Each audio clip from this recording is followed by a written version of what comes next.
ఒక్కసారి ఈ వీడియో చూడండి.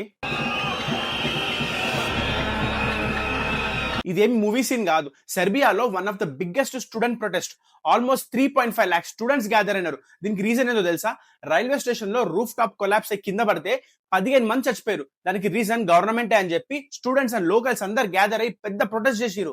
మరి మొన్న రాజస్థాన్ గవర్నమెంట్ స్కూల్లో రూఫ్ టాప్ కింద పడితే 7 మంది చిన్న పిల్లలు చనిపోయినారు, 29 మంది ఇంజూర్ అయినారు. మరి దీనికి రీజన్ ఎవరు? గవర్నమెంట్ కాదా?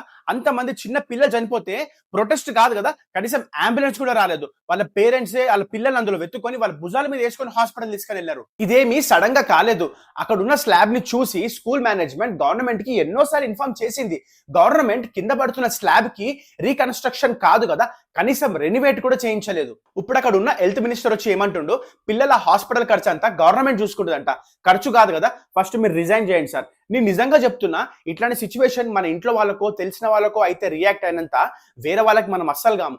ఈ వీడియోని కూడా ఒక పచ్చళ్ళ వీడియో లాగా చూసి స్కిప్ చేసేయండి.